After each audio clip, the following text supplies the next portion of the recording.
dançar. Dançar a derrota do meu adversário.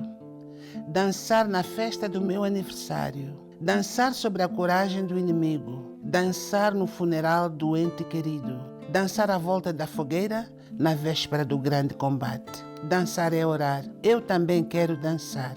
A vida é uma grande dança.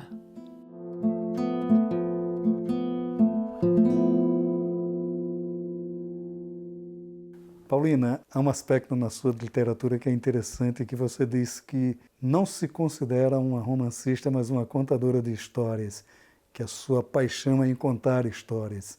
E a leitura de seus livros demonstra isso, né? Recorrentemente, o enredo ele se desvia um pouco para contar um pouco mais da cultura moçambicana. Como é que se dá esse processo no seu trabalho como escritora? É uma longa história. É assim. Eu sou negra, tenho uma parte da cultura banto, que é a minha herança, tenho uma parte da cultura portuguesa, que é a outra herança. E então chegou a hora de eu escrever. Qual é a estética que eu vou usar? Vou usar só a europeia e deitar fora o lado banto? Vou usar os dois? E a outra pergunta é, o que é essa coisa de estética banto? Como é que eu posso chamar estética? Como é que eu posso entender estética banto? Será que existe? Será que foi estudado? Então, um escritor africano ou um escritor negro tem sempre, negro-africano, tem sempre este conflito. Esse é um dos aspectos. O outro, eu venho de um background social que não é propriamente o mundo europeu, que não é propriamente o mundo acadêmico. Eu sou aquela pessoa que sai do chão e da aldeia. E então os doutos começam a olhar, a perguntar, mas quem é essa aí? O que é que ela julga que sabe? O que é que ela é capaz de escrever? Esse é o segundo aspecto. E o terceiro é, uma mulher escrevendo? O que é que ela pode escrever? Uma mulher só sabe escrever cartas de amor. Então, eu venho de um contexto cheio de conflitos e preconceitos. Escrevi os primeiros textos, publiquei em jornais, e lá vinham aqueles que sabem o bom português, dizer, sim, realmente foi bom ter escrito, mas não está escrito num bom português. Publiquei outros textos, tudo bem, os textos estão bem, mas a estética não é propriamente esta. E um dia publiquei o tal livro a que chamam Romance, que é considerado o primeiro romance escrito em Moçambique. E então, lá vieram de novo. É muito interessante este texto. De quem copiaste? Mas olha, isto aqui, para ser um romance, não é bem assim, tem que ser bem desta forma. Ouvi tanta coisa que eu disse, basta. Não me tragam a vossa autoridade sobre a minha liberdade. Eu não estou a escrever romance, estou a contar histórias. Não estou a escrever nem na minha língua nacional, estou a fazer aquilo que me apetece. Então, recusei o título de romancista, porque romancista é alguma coisa que vem com a Europa, com as academias, etc. E se eu dissesse sim, sou romancista, lá vinham eles a dizer, olha, eu sou professor de romance, bababá. Eu não gosto disso. Então, de facto, eu sou esta pessoa que conta histórias. E uma das grandes críticas que eu sofri na altura, e acho que até tem razão, é que a minha escrita é muito oral. Então, eu devia aprimorar os meus textos e fazer uma leitura escrita de acordo com os cânones. Confesso que experimentei, mas depois, quando fui ler, não me deu prazer.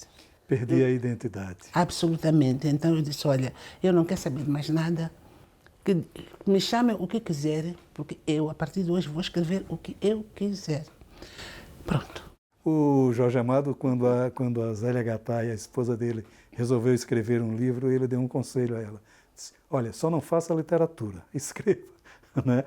E você tem uma grande professora, né? Você teve uma grande professora que é a sua avó, que era uma grande contadora de história. Como é que foi essa convivência com a avó e o que ela lhe contava? É preciso dizer que, no contexto africano, as avós, quase todas as avós, ocupam este lugar privilegiado de, no fim do dia ou no fim de semana, contar histórias para entreter, para educar os netos. As razões são várias. Os homens imigram, vão trabalhar na cidade, ou vão trabalhar, sobretudo na minha região, ou vão trabalhar na África do Sul, e o cuidado da família fica nas mãos das mães, que as mães, pronto, estão no trabalho de campo e arrumar a vida, e as avós são aquelas que têm mais tempo para socializar as crianças. Então, é um fenômeno quase comum, pelo menos na região de onde eu venho, ter as avós a tomar conta dos netos e transmitir valores sociais e culturais, porque o homem está ausente. Agora, os homens, os avós, de vez em quando apareciam, mas isso já era raras vezes. Mas esse é, ainda hoje, o lugar do feminino. As histórias todas são histórias de animais, do coelho, etc, etc. Mas há uma particularidade. As histórias tinham sempre este lado, o bem e o mal. Então, aquele que fazia o mal recebia o castigo, etc, etc. Aquele que fazia o bem tinha um benefício. E o que é que se fazia? A avó conta a história. E dentro dessa história, a personagem que faz o mal é uma de nós, que não cumpriu com os seus deveres. Então, essa é a personagem má da história. E depois havia o bom, aquele que se comportou bem. E havia sempre esta competição entre nós. Quem é que vai fazer melhor as coisas para merecer um lugar nobre na história que a avó vai contar? E no fim, aquele que se portou bem e se tornou o herói ou a heroína da história recebia assim uns mimos, que era uma saqueta de amendoim torrado pela avó, enfim, coisinhas assim. Coisas bonitas que me dão saudades. Você, de certa forma, subverte um pouco essa questão do maniqueísmo, né, dessa luta entre o bem e o mal, porque todas as suas personagens que são muito fortes, elas têm os dois lados. Elas lutam com essa dualidade, né? A protagonista, o Alegre Canto da Perdiz, ela tem essa dualidade. E o livro começa com uma cena belíssima daquela mulher nua se banhando. Há um resgate muito profundo dessa alma moçambicana, né? dessa alma de certa liberdade. Como é trabalhar com esses elementos na sua literatura? Quer que eu responda? Eu acho que não vou responder absolutamente nada. O que eu vou dizer é o seguinte. Trabalhei com a história da Delfina. Uma Delfina, ou delfinas que eu encontrei ao longo do meu trajeto. Trabalhei muito no campo, trabalhei em várias cidades, conheci pessoas diferentes. E o que eu vi ao longo do tempo é que, de facto, todos nós somos duais. Eu aqui sou uma santa, aviso desde já, mas quem me provoca saberá que eu sou um verdadeiro demônio. Então, a maior parte dos livros, ou mesmo as nossas histórias à volta da fogueira, colocam um personagem bom do princípio ao fim e o outro que é mau do princípio ao fim. Mas o ser humano é este, que é como as estações do ano, é como a noite e o dia. Hoje somos uma coisa, amanhã somos outra. E eu trabalhei a história desta Delfina, deixa-me dizer que é uma mulher que eu conheci. E o meu encanto pela Delfina, porque eu gosto muito desta mulher, foi ter conversado com ela. Claro que na vida real ela não se chama Delfina, eu tive que lhe pôr este nome. Ela me deu uma grande lição de vida, que é o racismo. A Delfina é uma mulher escura, uma preta escura, muito bonita e muito escura, que casou com um preto e casou com um branco. E todo este enredo, isto é uma coisa real. Portanto, eu comecei a perguntar-me, como é que uma mãe preta é capaz de educar os filhos do próprio ventre com esta diferença, com esta hierarquia e inculcando valores do racismo. E depois aparece o velho branco, que foi o segundo marido dela, que não queria nada com racismo, o branco, mas estava preta, que semeou o racismo no seio da família. Isso me encantou. E foi, de facto, esta grande lição que eu tive. Deus do céu, mas afinal, o que é a vida? Até hoje, aliás, até a altura em que eu conheci esta velha senhora, eu acreditava que o racismo era aquele monstro que só os brancos praticam. Mas fui aprender pela prática que, afinal, nós, pretos, por vezes somos racistas contra nós próprios. Bem, não sei qual é a pergunta que me fez. Era sobre essa dualidade, essa dualidade que domina a Delfina, né? Mas que, de certa forma, é um encanto dela, né? É um livro muito poético, né? E muito preenchido com o imaginário moçambicano, porque a gente percebe ali o lendário, né?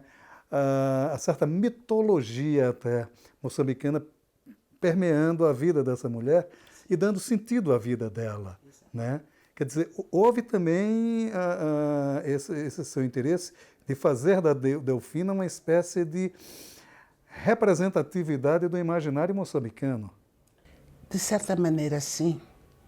Mas, ao mesmo tempo, enquanto eu trabalhava, eu comecei a perceber que há muita coisa, a mitologia moçambicana não foi escrita. Ia ouvindo um mito aqui, outro mito ali, então ia fazendo esta salada para dar corpo a esta história. E um dos mitos que mais me encanta é o mito da criação do mundo, que eu fiquei muito encantada, porque não sabia, nem sabia sequer que existia. Na minha educação, porque eu cresci no tempo colonial, estudei no secundário no tempo colonial, nós aprendíamos tudo que é mitologia grega, sobretudo, portuguesa nem tanto. Não me lembro dos mitos portugueses, mas a mitologia grega era obrigatória. Então, todo indivíduo que se julga erudito tinha que saber algo sobre Apolo, sobre Vênus, aquelas confusões todas. De Portugal não me lembro, talvez tenha aprendido. E quando eu comecei a falar de mitos moçambicanos, os doutores, mais uma vez, não, Paulina, tu és... como é que é dizer? Tu és tradicionalista? Mitos, qual é a importância de um mito? Então, isso trouxe-me um conflito. Eu gosto muito de questionar, costumo fazer muita bagunça, como dizem os brasileiros. Eu sou daquelas pessoas que nunca aceita um prato feito, por muito saboroso que seja. Eu como e depois pergunto, como é que foi feito? Qual é a receita? E vasculho para perceber o que está por dentro. Então, isso levou-me a conhecer muitas coisas e a ouvir muitos mitos que usei para temperar, para fazer o tempero e construir este livro. Para além de que a vida da própria Delfina, que é real, é uma mulher real, é um mito também. Tem um aspecto também do Niket que me chamou também muito a atenção nisso, porque você, de certa forma, nos surpreende muito nesse livro também, quando você inicialmente nos mostra uma mulher muito submissa, o marido vai embora, o marido é a autoridade da cidade e está sempre ausente, e ela se submete a isso. E no final, ela é quem doma a sua história, ela que é a dona da sua própria história, ela que constrói o seu destino. É um certo sentido de reconstrução da alma de seu próprio povo, não é? De certa maneira. Mas há aqui um preconceito que o mundo tem, de que as mulheres são submissas. Até são. E às vezes alguns homens chegam a acreditar que de facto as mulheres são tábua rasa, não pensam, sobretudo quando se vive numa sociedade de poligamia. Há pessoas que acreditam nisso. E foi para mim um encanto descobrir que aquelas mulheres caladinhas guardam segredos incríveis. Então, comecei a perseguir a história e tentar perceber, afinal, quem são as mulheres. Uma das coisas que eu pude aprender foi que, de facto, quando as esposas do mesmo homem se entendem, o homem é um joguete nas mãos delas. Elas fazem e desfazem.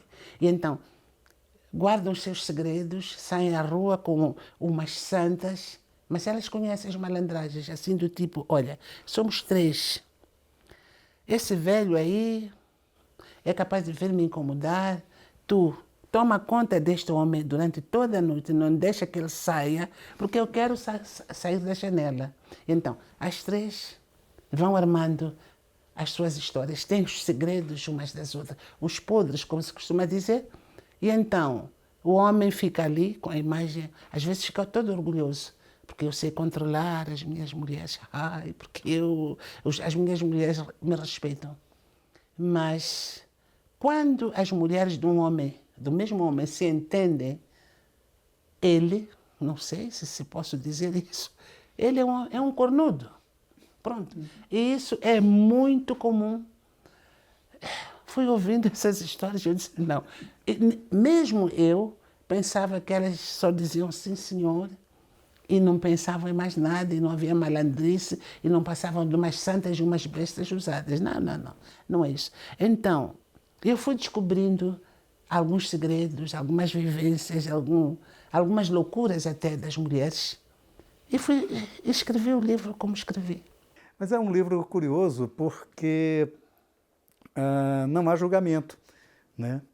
Nem das mulheres, nem dos próprios homens, né? Quer dizer, é aquela história da contadora de história. Diz, olha, aí está um fato, né? Quer dizer, o julgamento não me cabe, né? Mas você narra isso de uma maneira tão poética que, consequentemente, ele não se torna agressivo também. É uma história, até de certa forma, lírica, né? Como é que é moldar isso também? Como é a magia de se fazer? Qual o segredo da Paulina? Eu não sei se tenho algum segredo, mas por que os livros têm que julgar? E será que esse julgamento é justo? Bem, as nossas sociedades, nós que viemos da colonização, vêm cheios de preconceitos da Europa sobre a África, cheios de preconceitos da igreja de A, da religião de B e C,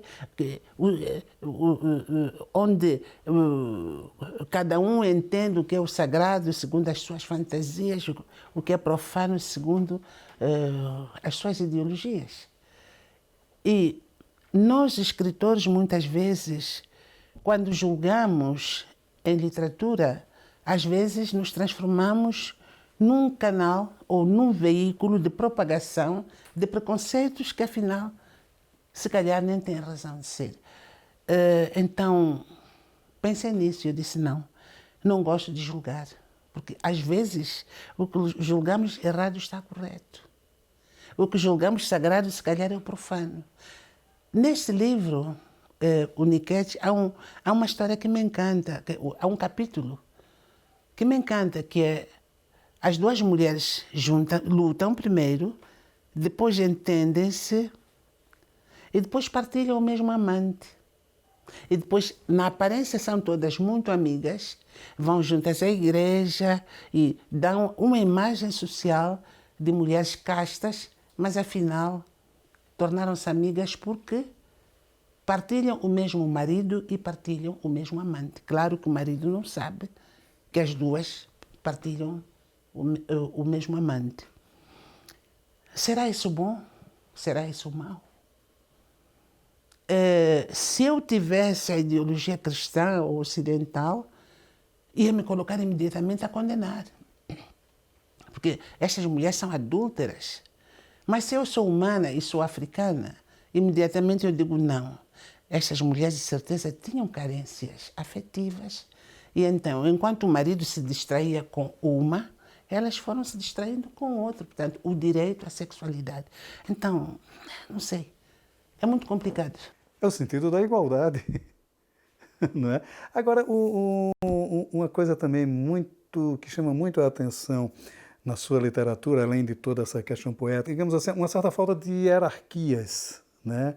Há um patamar onde todos se encaixam, inclusive os sentimentos religiosos, né? Os sentimentos mais profundos da religiosidade banto, né? que é a sua tradição, ela está no mesmo patamar da religiosidade judaica cristã que os colonizadores trazem para Moçambique, né?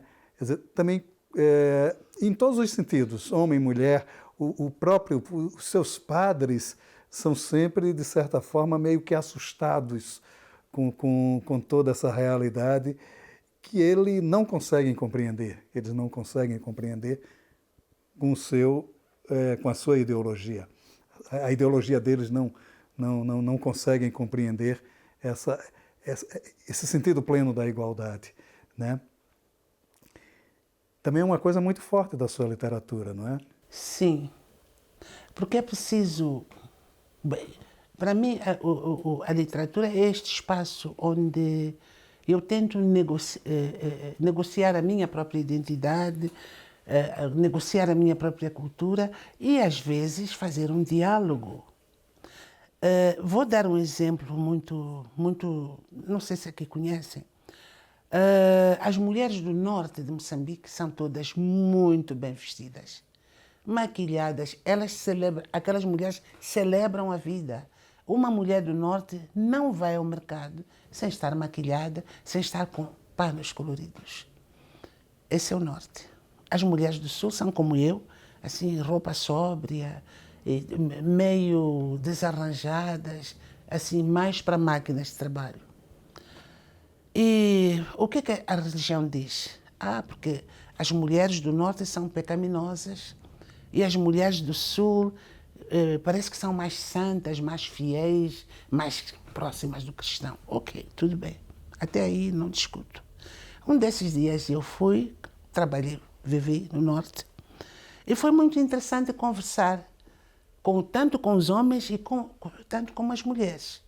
Perguntei, mas por que vocês estão sempre a enfeitar-se? E a resposta foi tão romântica. Eles dizem, olha, nós temos que celebrar o corpo, porque é no corpo de uma mulher onde Deus colocou as sementes da eternidade. Então, o corpo da mulher no norte é sagrado. Eu, olhando bem, eu estava com um homem também, perguntei, mas qual é a sua opinião? Ele riu-se e disse, Paulina, de onde é que você vem? Do ventre da minha mãe. E a sua mãe? Do ventre da mãe dela. E a mãe dela? Do ventre da mãe dela. Então, onde residem as sementes da eternidade? No corpo da mulher. Ora, isso é tão verdade, isso é tão natural e é tão bonito. Mas, quando a gente vai para o pensamento ocidental, para a religião cristã, a islâmica, o corpo da mulher é o lugar de pecado. O que é que há? Então, eu digo, mas esses tipos parece que não entenderam bem o que a vida é. Portanto, tento negociar isto e fazer ver que nem tudo que se diz de religioso, sagrado, é religioso, é sagrado na casa deles, porque cá entre nós a realidade é outra. E o outro assunto interessante também tem a ver com a nudez. As literaturas, as crônicas, aquelas coisas que andaram a escrever sobre nós, diziam que povo pecaminoso, os negros são um povo nu, coitados, eles são indígenas, eles não sabem nada, não têm roupa, blá, blá, blá. Todo mundo sabe disto. Muito bem, Tete é a província mais quente do nosso país, nos 38, 40, 45 graus. Lá vem a senhora europeia, toda sagrada, com o marido para ir trabalhar em Tete. Leva chapéu de sol, luvas, aqueles vestidos, não sei de quantas saias, meias, botas, espartilho. Claro que os negros admiram. Jesus! Mas onde é que ela pensa que vai com tudo aquilo? Mas ok, é bonito, ok. Passado um tempo, é a senhora que diz, ai, que calor que eu sinto. Maria, preta, leva o meu leque. Oh Maria, agora tira esta saia. Oh Maria, agora tira isto. Então, passados séculos de colonização, o povo nu é que se veste e aquele que veio vestido é que anda quase nu. Veja nas imagens do mundo, os africanos ou as africanas são aquelas que vestem mais roupa. Os europeus, ou os filhos dos europeus, ou os descendentes dos europeus, são os que usam menos roupa. Há 5 séculos, mais ou menos 5, nós éramos os selvagens que não sabiam vestir. Mas os ocidentais, quando chegaram, se tivessem dialogado, teriam percebido que há uma razão para se estar nu. E que estar nu num clima de 45 graus é tão bom. E é uma celebração, né? Tem uma cena da sua vida que eu acho tão bonita. Você recebeu a notícia de que ganhou o prêmio Camões de Literatura à beira da fogueira. Né? A representatividade disso, Paulina, como é isso? Porque estava diante do mais importante prêmio de língua portuguesa e diante da mais tradicional forma de contação de história da África. Isso é muito significativo, não é? É. E por que as pessoas que recebem o prêmio Camões têm que recebê-lo com muitos livros atrás? Por quê? Essa é uma imagem tradicional que eu acho correta. Mas, ao mesmo tempo, eu digo, olha, eu sou o que sou. Nós, africanos, muitos, somos o que somos porque recebemos os valores à volta de uma fogueira. Então, por que eu não posso receber o prêmio Camões à volta da minha fogueira? Nem pensar. Os jornalistas realmente foram simpáticos comigo, chegaram e disseram, olha, Paulina, agora prepare-se, porque vamos transmitir. Eu disse, eu escrevi aqui, aprendi aqui, cresci aqui, é aqui que eu vou receber a notícia deste prêmio. Pronto. Então, os nossos mais velhos, os nossos ancestrais, não sabiam ler, não sabiam escrever, não tinham escolas formais, mas sabiam educar o seu povo. Eu digo às vezes, sou assim meio atrevida, meio guerreira, graças a essa educação. Portanto, para mim, não há uma educação maior, não há uma educação menor. Lá porque aprendi a escrever, não vou menosprezar aquele ponto de origem de onde eu vim. Esse é o primeiro aspecto. O segundo tem a ver mesmo com o conforto. Não sei porquê, eu cresci com fogueiras desde a minha infância. E eu, quando olho para a fogueira, aquelas labaredas, o fumo, de vez em quando, aqueles espirais me inspiram. Parece que levam a minha alma para uma outra dimensão. Então, dá-me assim magia. E, finalmente, estar na fogueira é relaxante. Maravilha. Paulina, muito obrigado pela sua participação aqui no Leituras. Uma entrevista maravilhosa. Muito obrigado. Obrigada. Mas podemos continuar a conversar. Histórias eu tenho que não acabo.